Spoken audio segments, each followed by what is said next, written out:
Nimena official muri gahunda y'amakuru agezweho tugiye guhera mu karere ka Musanze kuri no nkuru igira iti Musanze Nyange umuturage yabyutse asanga inka bayitemye amaguru.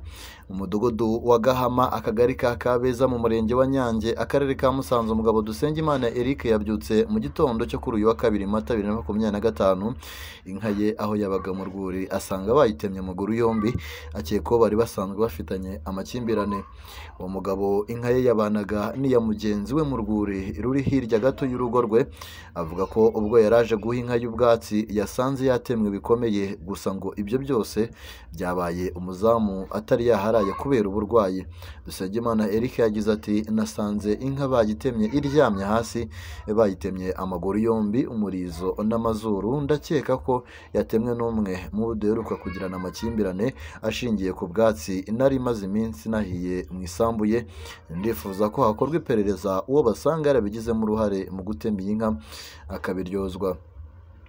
Bamwe mu baturage baganiriye n'imvaho nshya barimo utashatse ko amazina yatangazwa agahabwa izina rya Nzabanta Aimable yagize ati ntabwo dushyira amakenga uriya mugabo baherutse gupfa ubwatsi kuko ubwo bateranaga amahane yaramubwiye ngo azamwereka simbihamya neza ariko iperereza riraza kuduha ukuri. Umunyamabanga nshingwabikorwa w'umurenge wa Nyange Tuyisenge Vedaste avuga ko nawe amakuru yahawe n'umukuru w'umudugudu wa Gahama. Yagize ati nibyo koko inka ya Dusengimana yasanzwe mu rwuri yatemwe amaguru yombi umurizo n'amazuru. Ubu rero turimo gukorana n'inzego z'umutekano kugira ngo hakorwe iperereza bahereye kuri uriya ukekwaho kugira ngo uwatemewe inka ye abone ubutabera. Yakomeje avuga ko asaba abaturage kutajya bashakira ubutabera niba baba bakimbiranye bajye begera ubuyobozi kandi ko bakomeza gukorana amarondo bafatanyije n'abarinzi b'imyaka kuko nibo baba hafi y'inzuri. Umuvugizi wa polisi y'u Rwanda mu ntara y'Amajyaruguru SP Jean Bosco Mwiseneza yemeza ko aya makuru ariyo. Yagize ati nibyo koko inka ya Dusengimana twayimenye kuri uyu wa 2 Mata 2025 ko bayitemye hafashwe umuntu umwe ukekwa afungiye kuri sitasiyo ya polisi ya Kinigi hari gukorwa iperereza. Yongeye ati polisi y'u Rwanda ikabigira inama abaturage kwirinda ibikorwa bibi nk'ibi byo gutema amatungo imyaka insina bigamije kwihimura. Umuturage ugize ikibazo na mugenzi we bakwiye kwisunga inzego bireba aho kwihimura ko bafitanye ikibazo. SP Mwiseneza Jean Bosco akomeza avuga ko polisi itazigera idohoka na gato ngo yihanganire abakora ibyaha by'ubugome nk'ibi ko bazafatwa bahanwe kuko kugeza ubu polisi yashyizemo ingufu nyinshi kandi ntizatezuka mu bikorwa byo kurwanya abanyabyaha nk'abo bose bahungabanya umutekano w'abantu n'ibintu. Tukiri ku makuru ajyanye n'amatungo reka dukomereze mu karere ka Muhanga aho yateshejwe inka yibye amaze gukingirana nyir'urugo. Tuyisenge Boniface w'imyaka 28 yafashwe amaze kwiba inka mu rugo rwa Nkundimana Philippe w'imyaka 48 nyuma yo kubanza kumukingirana mu nzu atuyemo mu mudugudu wa Ntete akagari ka Remera mu murenge wa Nyamabuye mu karere ka Muhanga.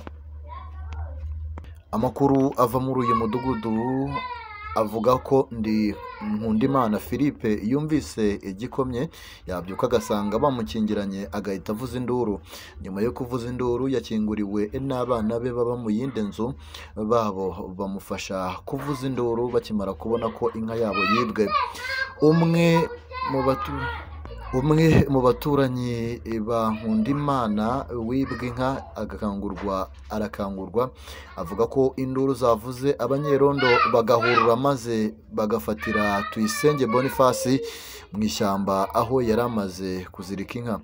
Ati twagiye twumva induru ziravuze noneho turatabara natwe tuvuza induru noneho abanyerondo bari hafi y'ishyamba bamuritse mu ishyamba babona Tuyisenge yirutse baramufata noneho inka yaratesheje yayo barayigarura. Umunyamabanga nshingwabikorwa w'umurenge wa Nyamabuye Nshimiyimana Jean Claude avuga ko Tuyisenge afungiye kuri sitasiyo ya RIB ya Nyamabuye mu gihe iperereza rigikomeje. Ati ubu afungiye kuri sitasiyo ya RIB ya Nyamabuye, rero nashimira uwari wibwe inka wabaye maso ndetse akagira uruhare mu gutabaza. Gitifu Nshimiyimana akomeza ashimira abaturage uburyo batabaranye, akabasaba kugira uruhare mu kwicungira umutekano ndetse bakajya batangira amakuru ku gihe. Yasabye kandi ko mu gihe hari uwo bakeka ko yaba ashobora guhungabanya umutekano bajya kubimenyesha ubuyobozi kandi gutabarana bigakomeza kuba umuco. Ni amakuru ugikurikiranye hano Kumena Official. Munyemerere aya makuru yacu tuyasoreze mu ntara y'Amajyepfo, aho mwarimu Nsekanabo yasobanuye ku cyaha cyo gusambanya umunyeshuri.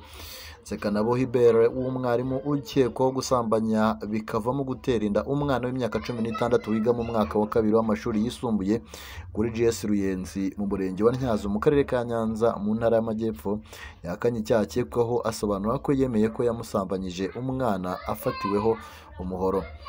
Kuwa kabiri tariki ya 1 Mutarama 2025 ubushinjacyaha bwamureze gusambanya umunyeshuri we akaburana abihakana, avuga ko yabyemejwe n'umwanya yari arimo. Ubushinjacyaha bwahawe umwanya ngo busobanure impamvu bwazanye mwarimu Hubert Nsekanabo imbere y'urukiko. Bwavuze ko umwarimu aregwa gusambanya umwana w'umunyeshuri nyuma y'uko umwana yagiye kwiyogoshesha. Nsekanabo aramukurikira bageze ku ishuri ribanza rya Ruyenzi riri mu murenge wa Ntyazo mu karere ka Nyanza, amujyana mu ishuri arafunga, aramusambanya, amutera inda. Mwarimu Nsekanabo yifuze ko byacecekwa kandi ngo akaba yari yiteguye gufasha umunyeshuri ibibazo byose yari guhura nabyo. Ubushinjacyaha bukavuga ko mu bihe bitandukanye mwarimu Hubert yahaga uriya munyeshuri amafaranga ndetse yanahaye nyina w'uriya munyeshuri amafaranga kugira ngo bikunde bicecekwe. Mwarimu Nsekanabo yahakanye ibyo ashinjwa, asobanura ko ubusanzwe ikigo kigira abazamu bityo ko atari kujyana umunyeshuri mu kigo ngo abazamu ntibabafate. Ku bijyanye n'inyandiko mwarimu Hubert yiyandikiye yemera ko yateye inda uriya munyeshuri ndetse kazamufasha buri kibazo azahura nacyo cyose. Yavuze ko ubusanzwe nyina w'uriya munyeshuri yari umupagasi wamukorera ibiraka nko guhinga, kubagara imyaka ndetse n'ibindi. Ati nyina w'uriya munyeshuri yarampamagaye ansaba ko naza iwe, maze se w'umwana asohokana umuhoro awumfatiraho antera ubwoba, ambwira ko nintemera ndetse ngo nandike ko nasambanyije umwana we, anyica ku buryo hari na nyirarume wankubise inkoni, mbona nta bundi buryo nandika angira ngo nigobotore. Urukiko rwabajije mwarimu Nsekanabo ikigaragaza ibyo mwarimu Hubert avuga. Ati ni ibintu byari bipanzwe igihe abo bantu bari bamfitiye ishyari kuko babonaga ndi gutera imbere. Nsekanabo yavuze ko bakimara kumufatiraho umuhoro ndetse no kumutera ubwoba yahamagaye nimero y'umukuru w'umudugudu arayibura, ahamagara nimero y'ushinzwe umutekano nayo arayibura. Bukeye ajya ku kazi yiteguye kari bwake uruhushya akajya kubarega. Urwego rw'igihugu rw'ubugenzacyaha RIB rwamufatiye mu ishuri ari kwigisha, ariko yari mu nzira nawe zo kujya kurega. Urukiko rwongeye kubaza mwarimu Hubert ngo wakubwira ngo wishe umuntu wahita ubyemera ndetse ukanabishyira mu nyandiko, kandi utarabikoze kuki utavugije induru? Yagize ati ntayo navugije, gusa natabaje mudugudu na mutekano kuri telefoni ndababura. Mwarimu Hubert Nsekanabo yahakanye ibyo guha amafaranga uriya munyeshuri, yemera ko yayahaye nyina kuko yamutakiye ko arwaje umwana. Maître Niyonsabye Emmanuel wunganiye mwarimu Nsekanabo yavuze ko umwana w'ubwe yivugiye ko mwarimu yamujyanye mu ishuri aramufungirana, maze umunyeshuri arasakuza aranga, aramusambanya ndetse barangije umwana asohoka arira. Nsekanabo wigisha mu ishuri ribanza rya GS Ruyenzi yatawe muri yombi akekwaho gusambanya akanatera inda umwana w'imyaka 16 wiga mu mwaka wa 2 w'amashuri yisumbuye ku kigo cya GS Ruyenzi mu murenge wa Ntyazo mu karere ka Nyanza. Icyemezo cyo gukurikiranwa afunze by'agateganyo cyangwa adafunze kizasomwa ku itariki ya 8 Mata 2025. Nanga dusoreje amakuru twabateguriye tubabwira ngo mwe mutarakanda subscribe nicyo giye kugira ngo mukande subscribe mujye mubasha kubona amakuru agezweho, munasharinge mu magurupe yose mubamo, ku mbuga zose mubarizwamo cyangwa se mbuga zose mukoresha. Ushobora no gukanda like ugatanga n'ibitekerezo byawe unyuze aho hasi ahatangirwa ibitekerezo. Ubwo rero reka nsoreze ahangaha ngende bashakire andi makuru agezweho, mukomeze mugire ibihe byiza cyane. Bye.